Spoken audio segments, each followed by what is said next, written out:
You have 4 kids. Mm-hmm. You're from Lower Alabama or South Alabama. How do you like to refer that? Do you like Lower Alabama? Either way, L.A., Lower Alabama. Yeah. When you're a plastic surgeon, you say L.A., people, they automatically think the L.A., but Lower Alabama, that's it. I was, where was I? I was somewhere the other day where someone had kind of flown in, and they probably were doing their research on Alabama, and they slipped up, and they referred to, like, we were in the Huntsville, and they referred to that as Lower Alabama. And then they immediately caught themselves, and realized, wait a minute, where am I? Oh no, I guess we're a little further north than that. But yeah, you were from Mount Vernon, Alabama. Yeah. And what's interesting is you are, and I want you to help me describe this. Yeah. You describe yourself as American Indian. That's right. But we also say Native American or an Indigenous American. Yeah.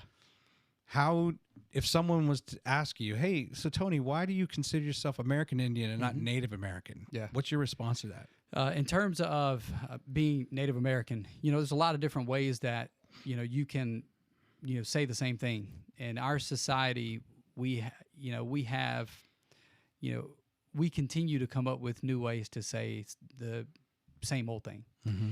But for us, I think in its truest essence, when we talk about who we are as Native Americans or indigenous people or American Indians, it really goes back to whatever tribal heritage that we have.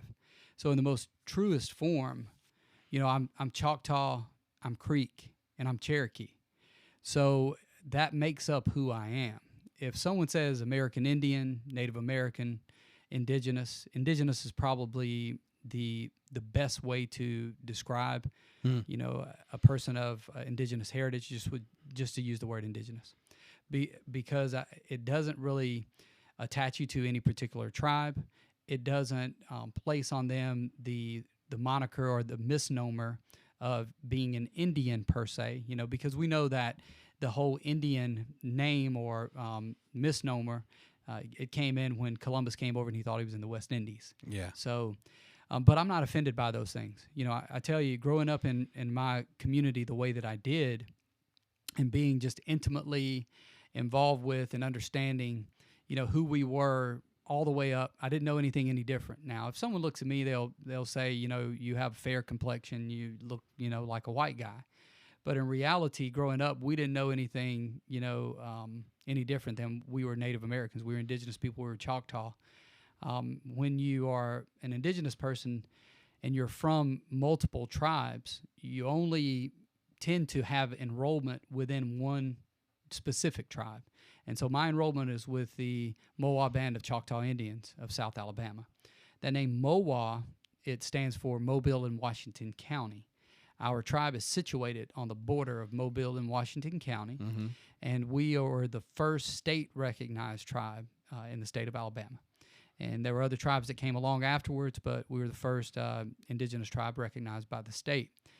Within our tribe, we're the Mowa Band of Choctaw Indians. The lineage and the heritage of our tribe, of who we are, when we look down through our family trees, we're really an amalgam, or sort of this mixture of 3 different tribes: the Eastern Cherokee, the Porch Creek, and the Choctaw, the 6 towns Choctaw to be specific. And the Porch Creek are the only nationally recognized tribe? So yeah, they're the only federally recognized tribe, within our state now. So and that whole federal recognition process it's an elaborate process. Being a Native American is interesting because it's the only ethnicity where you have to prove your ethnicity. There, you can be anything else, and you can say that you're anything else. Yeah. But it's the only one where you have to prove your ethnicity. And then people will say, well, is that because of all of the benefits?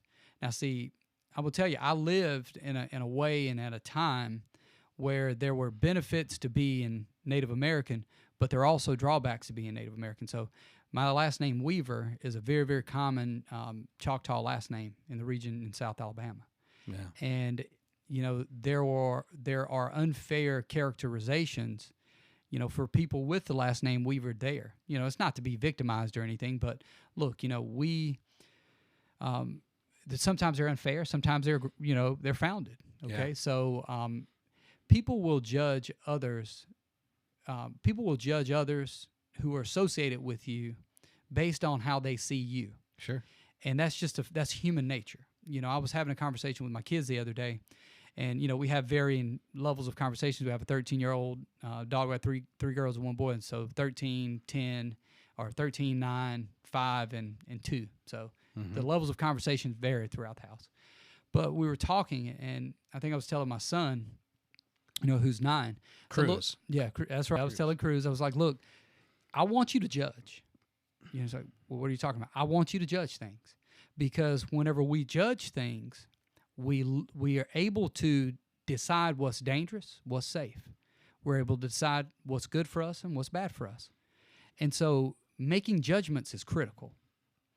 But doing something unfair based on your judgments, that's discrimination. That's wrong. So we live in a world that tells us that we shouldn't make judgments. Judgments keep us safe. Judgments help us to make critical decisions. We make judgments about everything. Should I cross the street each day? Should I wear this? Should I wear that? So should I eat this? Should I eat that? Those judgments have an impact on us. There's consequences, there's rewards for actions and for judgments. So the moment we stop judging things, the moment we stop judging people, and this is maybe controversial, may not want to go there, but the moment we stop judging people, it's not true freedom. It's the moment that we stop setting expectations for people. It's the moment we stop setting expectations for ourselves. And it could be a moment whenever we throw away safety and security to an extent. So judgments can be good, they can be bad. It just all depends on how you do those things. And so growing up in my community, the way that I did, I'm one of the fairest skinned persons in my family. And so I got to see things from a unique lens, because when people looked at me, they automatically thought I was one ethnicity, but culturally and from a social engagement and interaction standpoint, I grew up in another culture. So the social cues of the indigenous people of South Alabama were what I was raised by. But the cues of Caucasian people of South Alabama, I had to learn. So I was expected to kind of know those things when you judged me and looked at me, but I didn't always know them. And so the reason why that's sort of important is because, we grew up in isolation. The Moab Band of Choctaw Indians, we're, North Alabama, kind of isolated in the county. Our elementary school is called Calcidever Elementary School. It's a blue ribbon school. It's a phenomenal school. We've got some great, I'm nowhere near one of the smartest people in my community. It's not even close. But we got great school, great resources, but we're isolated away. So our school is one of the oldest Native American elementary schools in the nation. Were you on a reservation? So we lived amongst our reservation community. So we oftentimes went to the reservation for different things. It was a couple of miles from where I grew up. And so it's a misconception, unless you're in Navajo Nation, somewhere isolated out in the Southwest. Most of the indigenous people in America live now, statistically live in urban areas, but most indigenous people, second to that, live in the communities surrounding your reservation. Right. So there's some people that live on our reservation now. Most of them are elderly population. We've got some tribal assisted housing. Our tribe, we are a state recognized tribe, but we receive governmental support through HUD. So we're the only state recognized tribe in the nation that receives that. So we receive federal funds, but we're a state recognized tribe. So you can kind of read between some of the politics related to federal recognition. But so we do have a lot of housing support in and around our community, whereas people can receive some basic benefit in terms of helping them with reduced rent. We had a certain number of homes that were built within our community. Of course, we had to pay for them within the tribe, but we received some government subsidies for those. Interesting. But growing up, I attended a Native American elementary school, Calcidever, so we're very well connected with our community. So race was a conversation in our home, but we were us. There were black people, there were white people in the communities around us. Yeah. And the thing that we could be called, and I'm making this thing full circle back, the thing that there were negative names that we were called that I would tell you, then that's not the right thing to call me. But, when I was young and I was, really delving into our heritage and everything, did I go through a phase where I didn't want to be called an Indian? Yeah, sure. But in reality, those things aren't insulting. But when you call someone something they're not, that's when an insult comes in. So we used to be referred to as Cajuns, and some people would say I have a Cajun accent, and it's probably related to the community isolation that we had. But and I can hear it too. There's a little bit of Louisiana accent there. But we're not Cajuns. We're Native Americans. Yeah. So when you call someone something they're not, that's where that sort of insult comes in at. Quick. My wife's aunt. So I met my wife in Virginia, and her aunt worked for the Bureau of Indian Affairs her whole career. Wow. Just retired about 2 or 3 years ago, and her whole job was to review those applications that came in from various tribes to seek federal recognition. Right. It was basically her whole career. Wow. She's also like a genealogist and stuff. So comes to family tree stuff is really important to us. We go all the way back to like 1200s, 1100s. Wow. Which is kind of cool. That is cool. So if you don't mind, I'm going to pull up a picture in a second, but by looking at you and just my experiences of life, I would have thought you were from like South America. Maybe. Yeah. Maybe Brazil, Argentina. Hear that all the time, especially Argentina. Yeah. And then your wife, maybe more Central America. Right. Based on, is that jive with what she's been mislabeled as? Absolutely. Look, so Troy, we lived in South Florida where I attended North medical Cuba. School. Yeah. Well, that's Miami, I guess. Fort Lauderdale's close enough. Yeah, so Fort Lauderdale, we live between Miami and Fort Lauderdale, and every day, we'd have people speaking Spanish to us, and that's not a problem. Now, the funny thing about it is, and I tell a story, I've got a close relative of mine, my uncles and my first cousins, they were a lot older than me. So the way I was brought up, I was kind of brought up around guys who were, 10, 12 years older, I would say maybe 8 to 15 years. And so I was always hanging around older guys. Yeah. And so, I've got this one, he's my first cousin. So he's, my grandmother and, his mother are sisters. And so it makes him my second cousin. And so anyhow, we, and there's different ways you can do that, first cousin once removed or whatever, but yeah. So anyhow, so we're he looks, if you look at him, sort of phenotypically, he looks Mexican. He does, and if he hears this podcast, he's going to come at me. So I'm not going to say his name, but he works in construction, so that complicates things even more. Yeah, stereotype. So, but Hispanic people would always come up to him and speak Spanish to him, and he would get so offended. And I'm like, look, you look Hispanic. There's no need to be don't get mad at this guy if he's coming up to you speaking Spanish. But it was always, a joke for us is that we would hear, you would hear his stories about how frustrated he was that happened. But we had those things happen to us in South Florida as well. And honestly, I think to an extent, when you start to really uncover genealogy and those kinds of things, and you look at, well, what makes up an Argentinian, what makes up, a Central South American, and then you look at what makes up an indigenous person in America today, there aren't much differences there. Yeah. So it's, but it's interesting how those things are, how genetics are, though. Yeah. So Tony has an amazing story. You are the only board-certified plastic surgeon of Native American descent in the entire country. True?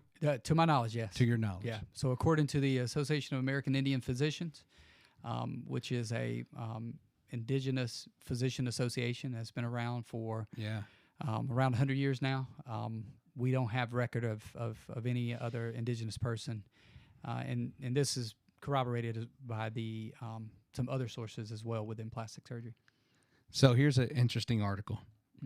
Choctaw son of South Alabama teen mother, troubled father overcomes past to become doctor. You've seen this, right? Oh, yeah. I love this opening paragraph. The numbers were stacked against him. He was born to a teen mother. She was 17, right? Mm-hmm. And his biological father was a convicted drug felon. Mm-hmm. No one in his family has graduated from high school, and he was a minority. But the question he faced every day was, can I beat the odds? Mm-hmm. And then, of course, nowadays, you have all kinds of spam type things that pop in an article. Weaver, 27, a member of the Choctaw tribe from Mount Vernon, said his mother, Ava Weaver, played an influential role in his life, even though he was only 17 when she was born. My mom was very mature for her age, and she taught me that education was the only way for me to improve my life. She could see that I had special talents and abilities, even as a young child. So how hard was that for her to be pregnant at 17 with you, living in Mount Vernon. What was that like for her? I think Mount Vernon wasn't a whole lot different than a lot of other rural areas in Alabama. I think the difficulty comes in with teen pregnancy. It's the same across every ethnicity. The first question someone asks is, is my life over? I think in my conversations with her, that was the first thing that, that she wondered. And, it's a little bit different nowadays because of how political something like that has become. Mm-hmm. But you look back at that situation, and I think fear and shame were two things that she had to deal with. Because when you're young and something like that happens, you think, my life's over, because now I can't really being a father of four, what I understand is, and my wife and I, we waited until I was 27, we waited until we were much older before we had our first. And so we understood and really understand, and you as a father, I'm sure get it as well. Anyone as a parent should, that when you have children, your focus shifts. It shifts from, you creating a world or pursuing things for yourself to you creating an environment and a world for them. And as a parent, I look at myself and I say, I don't want my kids to be what I am. I want my kids to be more than what I am. And if I can create an environment where they are able to develop the skills and achieve more than I have achieved, and it doesn't necessarily mean them becoming a physician or whatnot, but I'm speaking to the character of the type of person that each one of them will become. That's what I'm speaking. That's what I hope that happens, is that they can give more, they can be more, they can see more. And we see farther when we stand on the shoulders of those that are before us. And for my kids, that's what I hope that they do. And looking back at my time in the conversations, and had a lot of mature conversations with my mother at a very young age, I could see that, parenthood is the toughest thing that there is. Mm-hmm. And as she took that on, we both grew up together. And there's just no other way to say that. When we look back now, she's 17 when I'm born, but our age gap isn't that big now, when you think about it. Yeah. So it's there's a sense of, like I said, shame, fear, and feel like your life may be over. But I think her journey, just to speak about that for a second, I think her journey is no different than, and my journey either is no different than a lot of people are facing. When you get into uncertain circumstances, you may feel like your back is against the wall, you don't have many options, but many times the most difficult route is the best route. So you want to pursue the obstacle is the way. And the path of least resistance makes both men and rivers crooked. Mm-hmm. So if you take the easiest route out, nowadays, and I'll just say it, nowadays it's abortion. If you take that route out, lives are altered. The ripple effect that's there, it's something that I don't think can be measured. And for her to be courageous, to continue to not only, be a provider for me, but also be a source of wisdom to me, it's one of the most remarkable things I've experienced in my life, and it's the reason why I am who I am, and I try to pass that on to my kids, and hopefully they'll continue to do the same.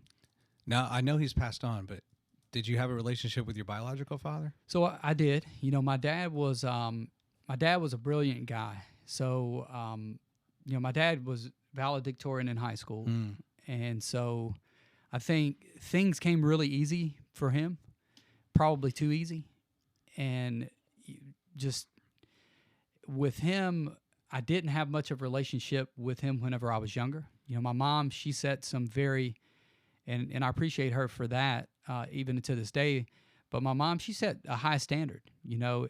He was only going to see me if certain things happened. Not necessarily like if they were together, but if he only lived a certain way. So she refused to allow me to be subjected to a certain environment. And my grandparents played a huge part in that as well. I can't emphasize that enough.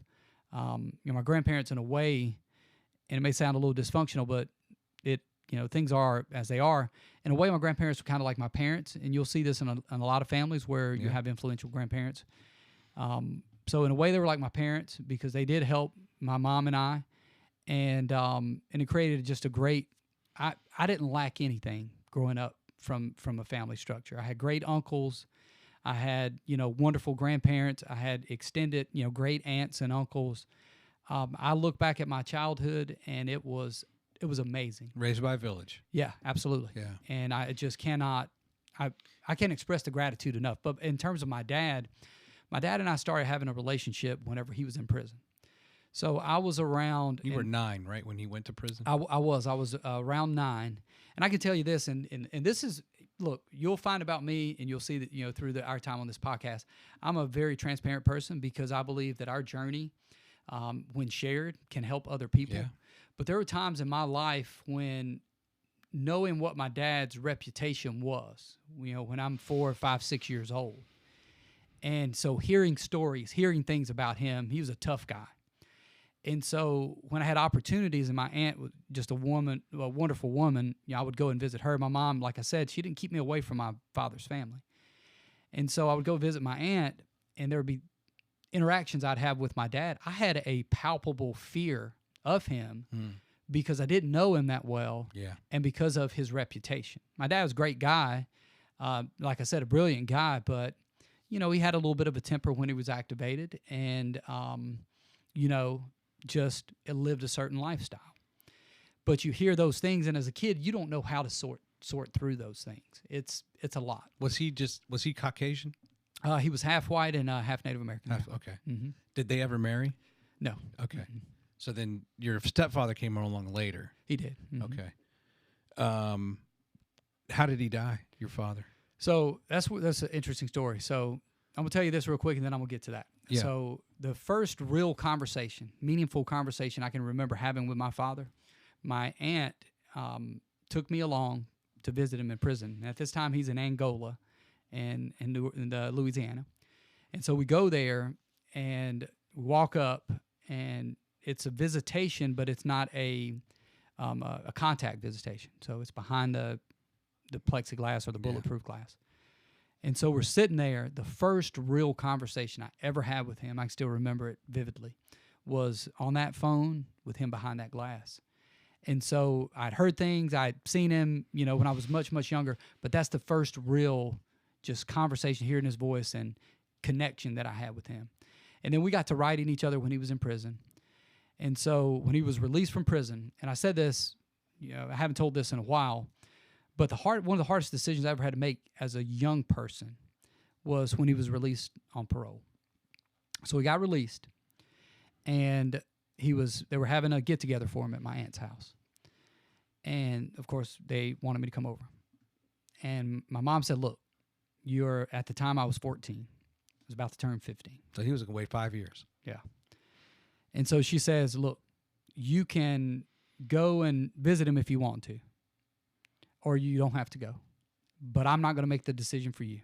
You know where he's been. You know where he hasn't been in terms of the relationship with you before that. So you decide what you want to do. Now, someone might say, well, the whole structure of that was sort of leading. But I had a decision to make at that age. I had to say, will I let what has happened or what has not happened to me in terms of my relationship with him, will I accept that and let that define me, or will I decide to have a relationship with him? Yeah. And I decided to have a relationship with him. And, he was released from prison. He did remarkably well for about 7 years. And when I tell you, I mean, he got his general contracting license, so he was a Alabama certified home builder. And to this day, I still have people approach me and tell me, no one can build a house like your dad. Really? The house that he lived in initially was a mobile home, and he built a house around it. And I own that property now when he passed away. And my father-in-law, who's a pastor and is also a builder, indigenous as well, but he went over and he did some work on that house whenever we, secured it after he passed. And he told me there was an area in that house that was an eighth of an inch off. So like the level of craftsmanship and was just perfect. And that was just the kind of a person he was. So if he was going to do something, he was all in. He was very meticulous, detail-oriented with it all. And that included his drug exploits as well. Yeah. And so fast forward to, much later in life, I'm preparing to go away to medical school. And there's a dark comedy sort of associated with this. So bear with me. So I'm getting ready to move to go to, my wife and I, getting ready to move to go to South Florida for med school. Gotten accepted, worked really hard, did MCATs and all that stuff. My wife right there with me, helping me along the way. Literally, Troy, it's the night before we were going to pull out in the U-Haul. I get a call on the phone. We got the U-Haul loaded in the driveway. It's my aunt. And you're leaving from where? We're leaving from Mount Vernon. Mount Vernon. Yeah, okay. well, technically it was Bucks, Alabama. We had a little piece of property. We had a home there. We were living. So I became a registered nurse. So I was working as a nurse. My wife was a school teacher, and so we lived like that while I was doing all my requirements for med school. And so we're about to pull out Bucks, which is about 10 minutes from Mount Vernon, not far. And so the next day, so I get a phone call, 3 a.m. It's one of my aunts. It says, "Oh God, Tony, I got your daddy with me right now, and we're headed to the hospital." I said, "Oh, what's going on? Aunt, what's happening?" He said, "He's been shot," and then I hear him in the background. He says, "Drive faster. I see the tunnel, but there ain't no light." So he was really bad off there. He'd been shot. He saw the tunnel. There was no light at the end of the tunnel. So she floors it. She gets him down to the closest hospital off of Interstate 65 is Spring Hill Memorial. They get him in there, and we follow suit. We come down there, and he's in the ER. They'd given him 5 units of blood at that point. His femoral artery had been severed by close-range gunshot wound. Mm-hmm. He had a fracture of his the neck and head of his femur, and he had to go back to surgery immediately. So he had to have reconstruction of his vascular reconstruction of the femoral artery, and had to have his hip bone replaced at that point. And so he survived, got through all of that, of course, checked out AMA, out of the hospital like 2 days later, is walking, just being who he was at that time. But that was a real life story the night before I moved to go to medical school. And so it's things, things like that you learn to live with. Those aren't, it's not an obstacle. It's not a burden. It's your family. It's just a part of living. It's life. And I think nowadays we get so used to the comfort that we don't appreciate all of the things that we have.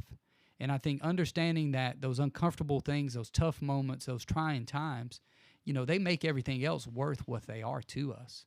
And so we moved from there, went to med school, South Florida. My wife and I had a great experience down there. Fast forward to when I'm in general surgery residency in Birmingham. And my dad had been, I was my last year of med school, so 4 years. Let me go back. So about 3.5 years later from that point, he gets arrested for federal drug trafficking, goes back to prison, before I even graduate med school. He's incarcerated again. And so fast forward to my 3rd year of residency in general surgery. He's diagnosed he was having some rectal bleeding when he was in prison. He's 48 years old. Mm. And, he was messaging me about it because it had some digital messaging. So we were emailing about it. I said, well, look, it could be hemorrhoids, could be this, could be that, but it might be something else, And so they checked him out. They wrote it off hemorrhoids for 2 years. It was Crohn's, wasn't it? No. He had an obstructing colon cancer. Oh, wow. Yeah.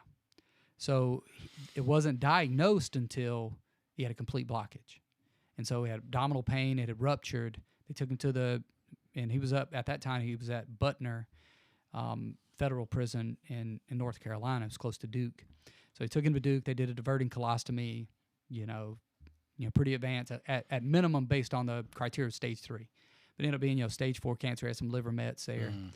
Mm. And he just ended up, they did chemo, they did all kinds of different things, and but just a grim prognosis, delayed diagnosis, and then we worked diligently, to for about 6 months after we found out what the diagnosis was.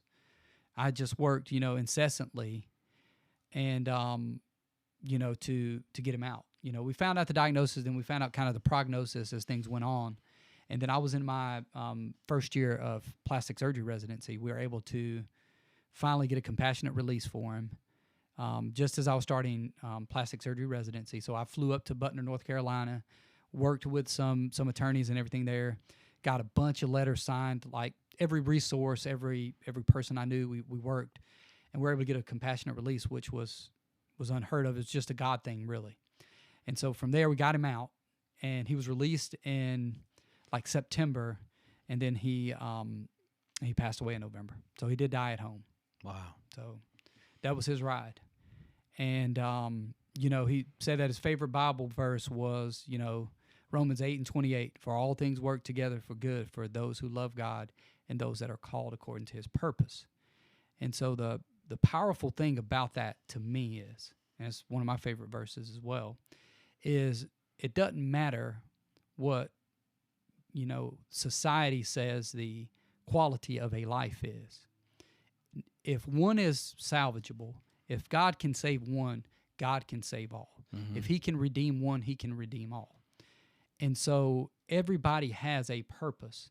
That purpose may be fulfilled within a short period of time. It may be protracted, and you're able to touch a lot of people over a long period of time. But we're here and believe in, whatever, people believe in. But, and I have my belief system. I'm definitely not trying to project that. I'm just sharing my experience.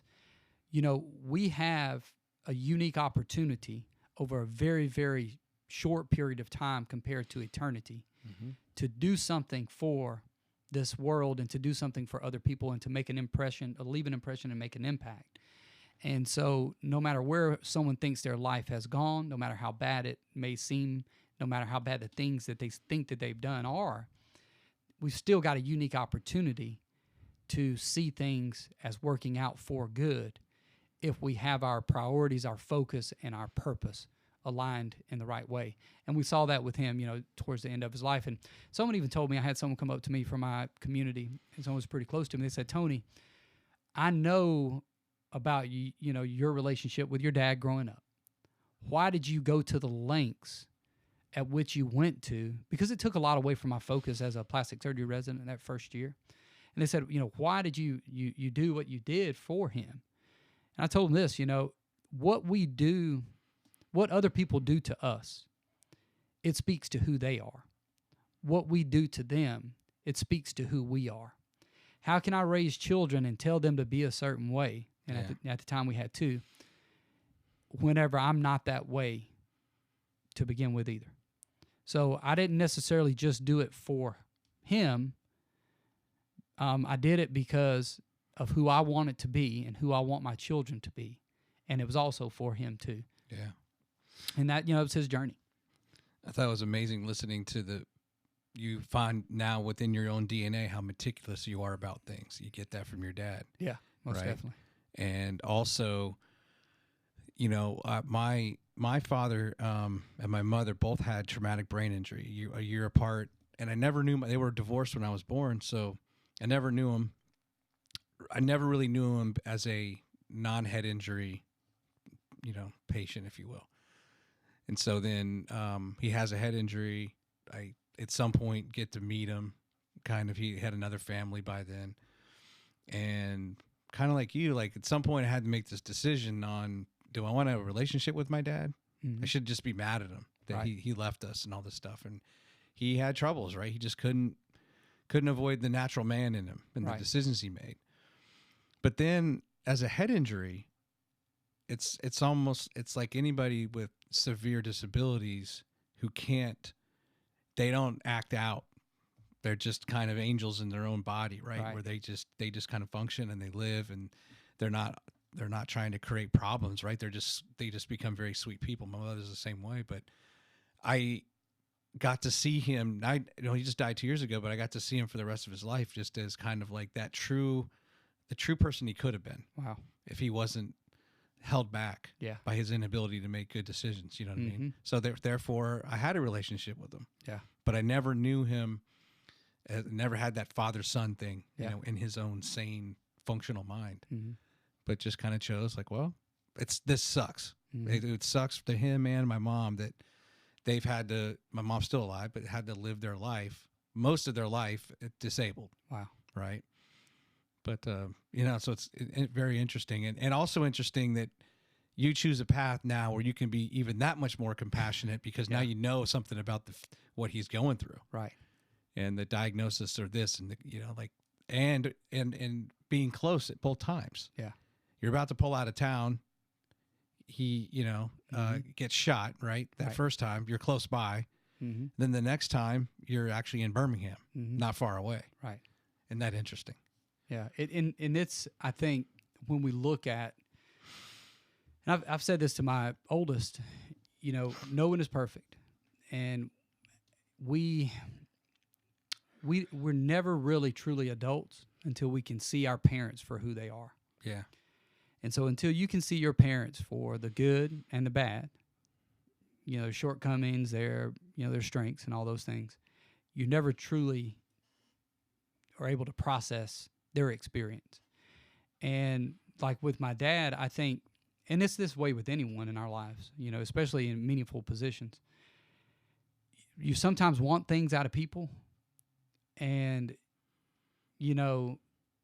I even now having this conversation, I don't really know exactly what I would have wanted out of him because my life was complete. Yeah. It really was. And even towards the end, as we got really close, which was great. But even in that, I think, I was sending books when he was in prison and different things like that. There was a certain level of depth that you would almost expect. I guess I expected out of him, not depth towards me, but you see someone they have a lot of gifts and talents. You think that there are other things that come along with that. And I think that, like you were saying, in our human experience, sometimes guys are just guys. Yeah. Sometimes it's not as complex as we want it to be, and sometimes it is, and sometimes it's just simple. And life circumstances, they hit, and they cause different responses in different people, and you can be equally gifted in one area, and in equal measure weak in another area, and so it's just the whole human experience is unique in that regard. And I think that we see that in my field with patients too. They come to you, they're totally vulnerable in one way, and they share those vulnerabilities with you. You help them with that, and it amplifies their positive attributes in other ways that maybe were sort of dampened because they were distracted by other things. So it's just amazing how those things go full circle. Well, I appreciate you sharing and being transparent there. Oh, yeah. I think that will be very helpful to a lot of people. Mm-hmm. And hope there's going to be people that I hope watch this that know you or work in your practice that will watch this part of the episode and be like, wow. Yeah. There can be articles written, but I love being able to have long form and just say, Tony, talk as much as you want and paint this full picture for us. Mm-hmm. All right, I'm going to ask you some questions, some fun questions. Oh, yeah. Bring them on. I hope they're fun. But we never really got to touch on this whole rap thing. You were a rapper. Oh yeah, and a duo. What was the name of your duo? So we had a couple different names, but our primary name was Severe. Severe. Yeah. Who was your partner? So my rap partner was his name is Jesse Rivers, and he still lives in South Alabama now. But Jesse, brilliant, in his own right. Jesse goes by JJ, but or Jesse. And he actually ended up going to film school in Los Angeles. So he went to the L.A. Film School for a couple of years, lived in L.A. and did some different things. He produced some independent films, so he sort of transitioned out of the rap or the music industry and went into that aspect of the entertainment industry. But he was the rapper whenever we were young. He and I were good friends. He's indigenous as well. We went to school and kindergarten together, and he got me kind of into rap music, and we just did as we were hanging out. Now, he was a serious, prolific writer, like I said, a unique, brilliant mind, really, in terms of literature and writing prose and extending that into the music realm, and then writing screenplays. Just gifted. Who were your influences then, rapping wise? Like which bands did you or groups did you yeah. like? So probably three biggest influences for me were Tupac Shakur, and I'll tell you why on that, because Tupac is a complex character when you really break him down for who he is and then how he performed. It's two different things. And then I'd say the most talented rapper in terms of rap flow, because there's different ways to break down rap, and it's a lot more technical now than what it used to be. But I would say the Notorious B.I.G. Okay. But his body of work is so small relative to how rap is done now. Yeah. 2 albums, only one produced whenever he was alive. But I think he's probably the most talented rapper during that time period, and set the stage for a lot of guys now. I really don't listen to it now. And then lastly would be Outkast. Oh, wow. Yeah. So for me, those were the most influential directly on how I chose to write my rhymes and then how I chose to deliver them stylistically. Now, as far as other influences on me indirectly would probably be groups like, and I probably shouldn't say, but it was when I was much younger, even as a young kid, due to some of the exposure I had, those uncles of mine would be, even groups like 2 Live Crew. Yeah. So NWA. NWA, of course, Dre and Snoop, all those were always playing. And so I loved Tupac for a couple of reasons. And it's crazy nowadays because there's a lot of things you can look back at, and I'm going to make this quick. No, you're fine. So Tupac was really an enigma because he performed gangster rap, but he was educated in a performing arts school. And so he attended Baltimore School of Performing Arts. It's oftentimes talked about that he was connected to the Black Panther Party. And if you look deeper into that, there's all kinds of, sort of social elements of that you can unwrap. And it'd be great to have a whole conversation about that in terms of where they were during that time period. Now, Pac came along in the 80s, mid-late 80s, and then early 90s, hit the scene in 91 with an album called Tupacalypse Now. There's a lot of political speech in that, but I don't think Tupac was a Black Panther purist.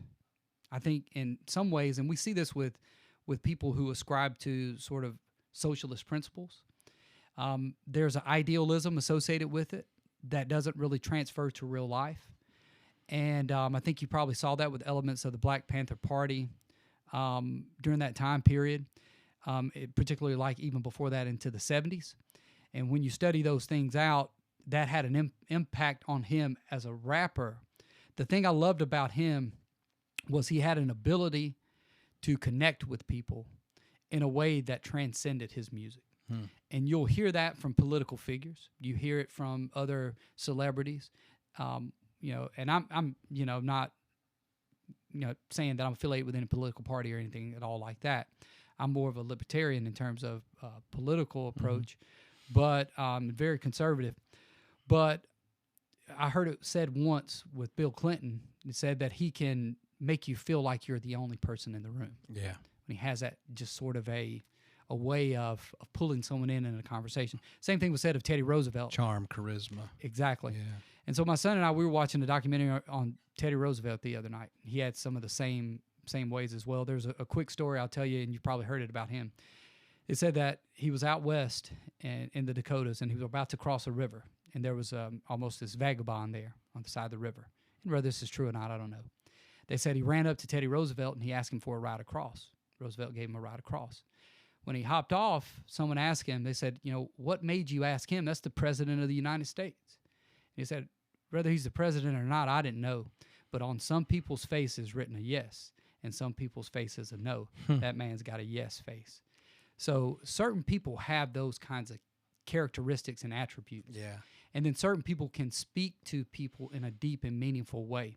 So beyond his music, if you listen to Tupac, interviews and whatnot, he had that rare ability to speak to someone, not just their mind, but to their heart and to a deeper place. Yeah. And I think that was the biggest tragedy. He wasn't who he portrayed himself. I'll say this. I think he played a character, and he got caught up at playing the character, and then the reality of that character caught up with him. Yeah. In terms of the Bloods and Crips and all that stuff. And then B.I.G., just a lyricist, and then Outkast. rap, like many things in life, is about telling a story. Yeah. And nobody can do that quite like Andre Benjamin of Outkast. I love Chris Rock does that whole routine about like when Tupac got murdered in Vegas. And he's like, it was on the strip after a Mike Tyson fight in Vegas, and there's no witnesses. Like, it's crazy when you think about it. It really is. Yeah. All right, no, that's awesome, man. I grew up on like Eric B and Rakim and Right. LL Cool J and of course Run DMC, like in Beastie Boys in the '80s. Well, nobody can win a rap battle like LL Cool J. Yeah. Could back then. So. All right, you ready for some questions? Yeah, lay it on me, man. All right. If you were to be a pilot, would you? Well, let me ask you. No, aviation. Would Yeah. you rather fly the plane, fix the plane, or guide the plane? Fly the plane. Fly the plane. You have any phobias you've never shared with anybody? I don't like heights. Like how high is like you start getting shaky? Probably 20 feet. Really? Yeah. Okay. I've been up there building houses and stuff. Yeah. Can you handle like the Empire State Building and on an observation deck? I handle it, but people don't know I don't like it. I hate it. Okay. Absolutely hate it. Let's see. So, if you could, well, let's do this one. Triathlon. I don't know if you've ever done a triathlon. But if you were to do one, though, rank order what your strength would be as far as the bike, the swim, or the run. Swim, bike, run. Swim, you're good at swimming? Yeah. Okay. I'm not. I would be run, bike, swim. Yeah. I used to not be good at biking, but, you know, it's probably, in all honesty, it's probably swim, run, bike. Okay. But I've got a Peloton, so I think I'm good at it now, so probably not. If you could go back to anyone in life and apologize to them, who would it be? Oh, that's a good question.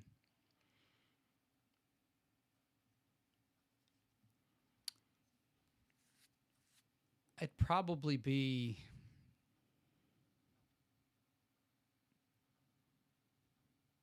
my grandmother, who passed away back in 2018. Eva's mom? Yep. And, you know, she had really advanced diabetes, and she'd had that for years. And when she was younger, I think in her mid-40s, she had a nephrectomy for kidney stones. And so she had one kidney. So she had one kidney, then developed diabetes later, you know, and you know, she struggled with that. And I don't know, I feel like I could have done more for her. Okay. All right. As a kid on the playground, you like basketball, right? Was kind of your favorite sport? Oh yeah. When you were on the playground, maybe by yourself, what kind of end of the game moment were you trying to replicate? Like who was it you were trying to emulate? Oh, Michael Jordan. Jordan? All day. Yeah. Mm-hmm. Like the shot over Elo? No. It was I would create. See, I can speak from this. So I would create scenarios in my mind. My favorite Jordan moment. I don't think it was the shot on Elo, and I don't necessarily think it was that last shot in Utah. Mm-hmm. You know, on Byron Russell. My favorite Jordan moment was I don't know. I liked it was the series before the Jazz in that last year.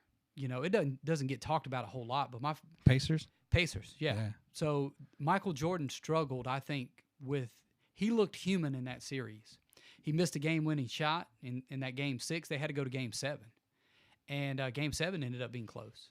So I don't know. You know, as far as that, in my mind, I would just set up scenarios, you know, to answer your question on that. But I like to watch, you know, players in those toughest situations. Not always the ones where they triumphed. Like I can tell you, because I had it on VHS, I can tell you, like, I can pretty much tell you that whole game, the game they lost, that Game 6. I still can't believe they lost it. And, you know, Jordan missed a game-winning 3. He was like on the top left elbow where he shot the 3 from, and he shook off. And that game was frustrating because Reggie Miller had pushed off and got open and hit the game-winning shot. Yeah.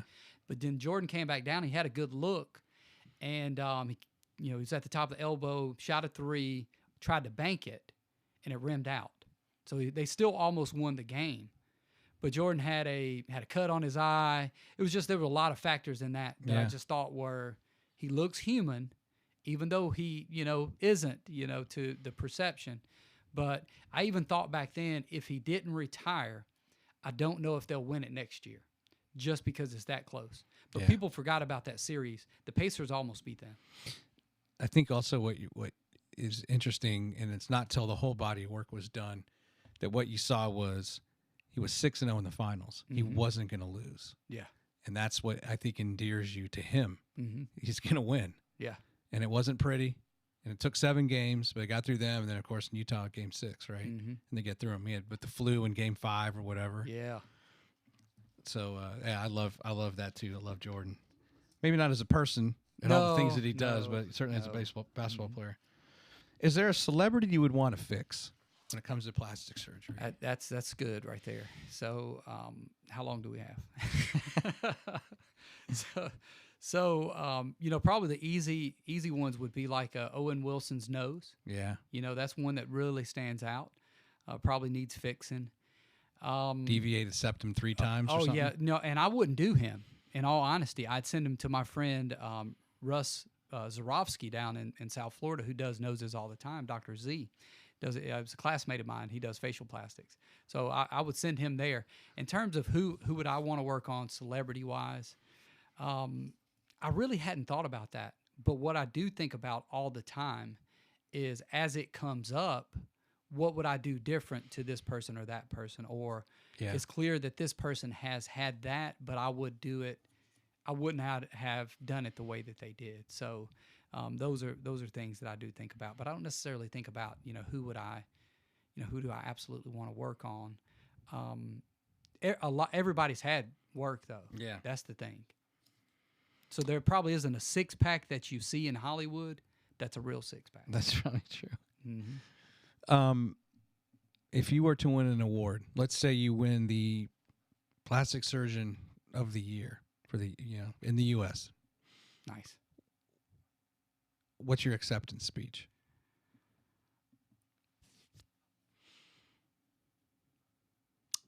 I think here, I'll just give it to you. So, distinguished guests, friends, family, I'd like to thank you all for being here.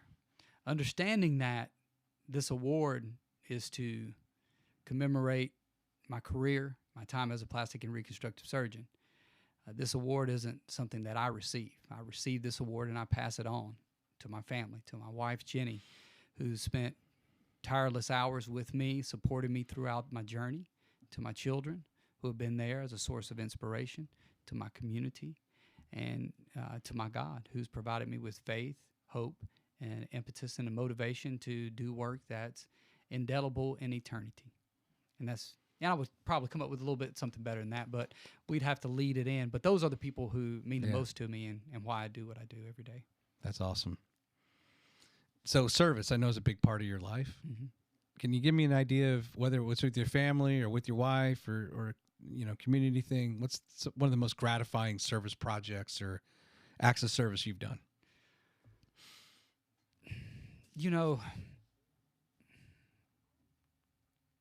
I think the most gratifying thing, I can't say it's one thing, because I don't really compartmentalize things in my head like that when it comes to those kinds of things. I think remaining open and accessible to people is the most impactful thing that I can do. Now, Michael Jordan, he has his shortcomings in this area, but someone asked him something, and he definitely doesn't live up to this, but someone asked him a question in terms of being a celebrity, was something that was a piece of advice that he would give. And he said, don't over-isolate yourself. Remain accessible, remain open, don't isolate.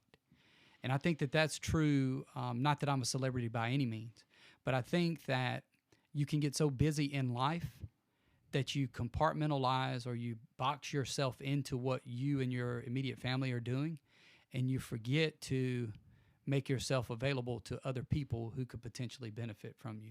Yeah. And that's important in terms of staying accessible. Now, in the society we live in now, we're actually more available and more connected, but we have less of a connection than we've ever had in society, ever in Interesting. history. Think about this. We go to school, our kids go to school with the same people. We live around the same people. And then we in turn go to church with people just like us for the most part. So we worship with, we go to church with, we go to school with, we live with, we socialize with the same circle. And I'm not talking about race, I'm talking about socioeconomic status, I'm talking about walk of life. There used to be a time in American culture where you would attend church with people of significantly different social class than you. And that helped you to stay connected. And John D. Rockefeller actually talks about this a little bit if you look back at some of his biographies. When he attended church, Rockefeller at the time was most wealthy, man in the country, arguably in the world.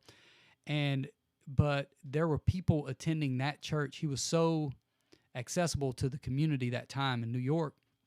There were people attending his church who worked in some of his same facilities.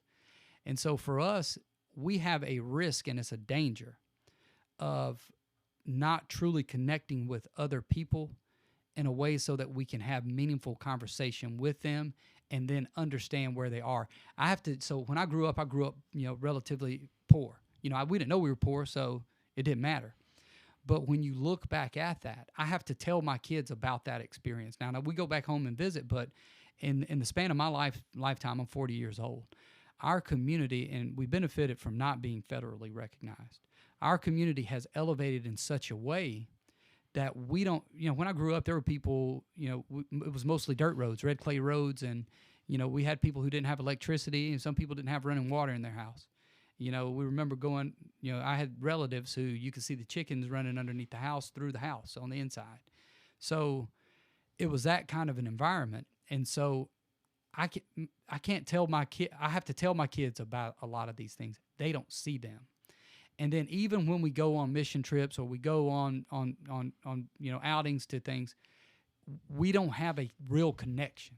And it's a lack of connection like that puts us, in a position to where our compassion drops, like genuine compassion for other people. And that's kind of where we are, I think, as a society. But, for me, that's, in my own experiences of service, it's about staying connected. It's about remaining accessible. You can grow, you can change, you can become educated, but you can still remain accessible, and you can still make a difference in people by doing that. That's awesome, man. Good answer. Do you have any final thoughts or shout outs? Just want to give a shout out to my family, and to my community, of course. They're just wonderful. And then I'll say this too, Huntsville High.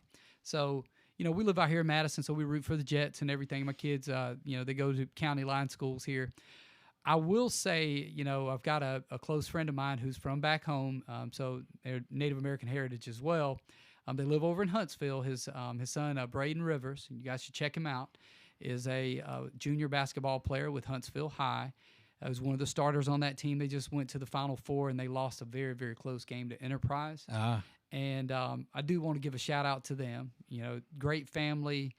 Braden's a great kid. That's a great team. So, while we root for our county line teams, all year we've been going down and rooting for Huntsville High. And we love sports, particularly basketball, but, my son's involved in everything, and I try to, dive in there with them as much as possible. And just love seeing area teams and communities getting together. And so next year they're gonna do their thing. They're gonna win it all. Huntsville, yeah. That's what it's all about, our town, right? That's right. I love being from a town and celebrating its successes, and nothing like sports and our schools, right? That make us proud. But now let me say this real quick. Now you could probably edit this out though, but I've gotta say this, and you can decide what you want to do with it. What's up with? Maybe I shouldn't. Go ahead. What's up with our park infrastructure? Okay, so Saraland, a lot of our people, down in South Alabama, Saraland's great. They've got a 6A school there. Oh. And they've got their own little Saraland City Schools. I think it's about 20,000 people in Saraland. And their median household income is less than what ours is here. I was coaching or assisting with basketball this year over at, with Dublin and with the Madison City League for the first time. And this is probably just for me and you to discuss, but here we are. And playing those games, the way things are set, we need better parks and rec that's reflective of our community.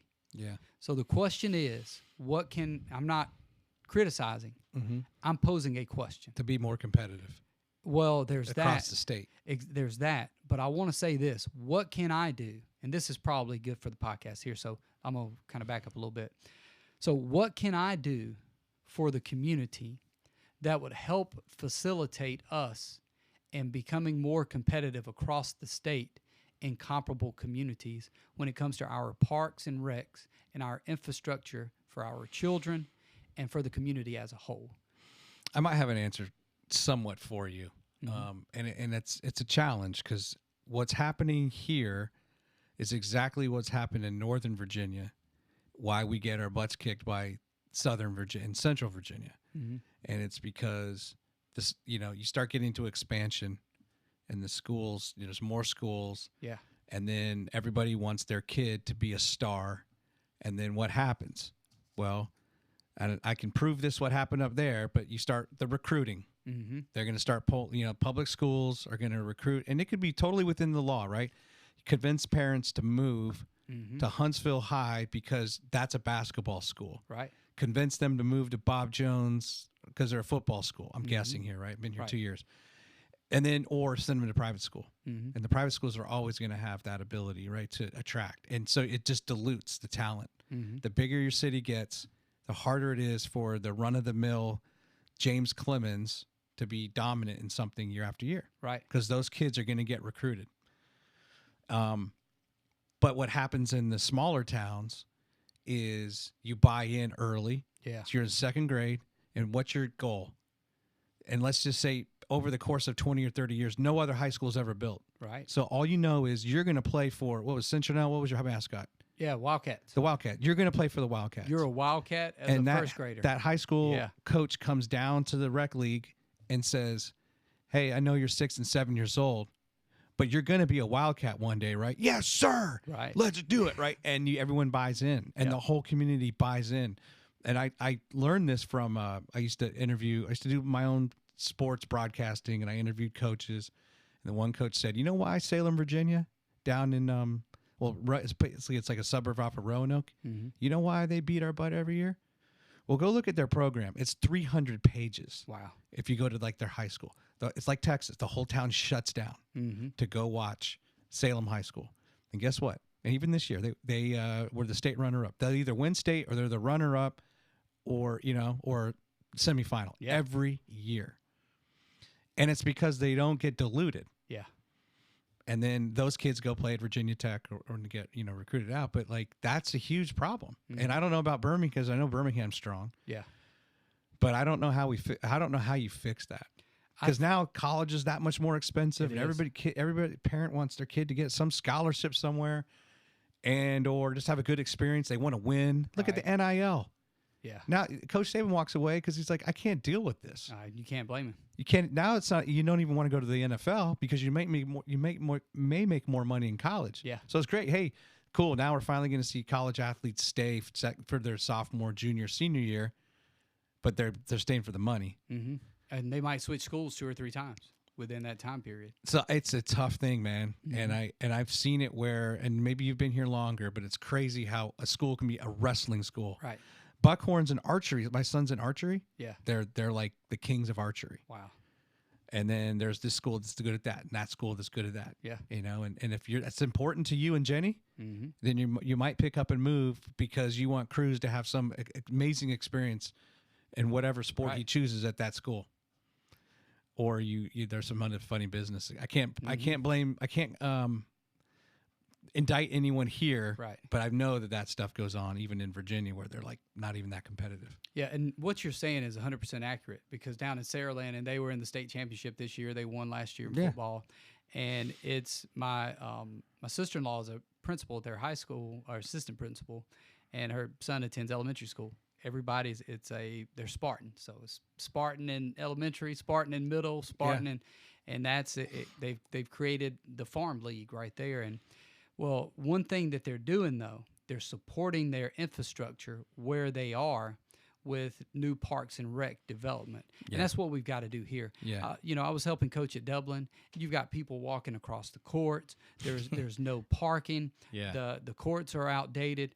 We are not, and the same thing with Palmer Park. We need upgrades everywhere, and for what we have and the unique opportunity, and I think this is a wonderful community. There's very few places like it, honestly, in the country where we have the educational level, the resources that we have available here, and then the growth in terms of the economic opportunity. We need that infrastructure in place.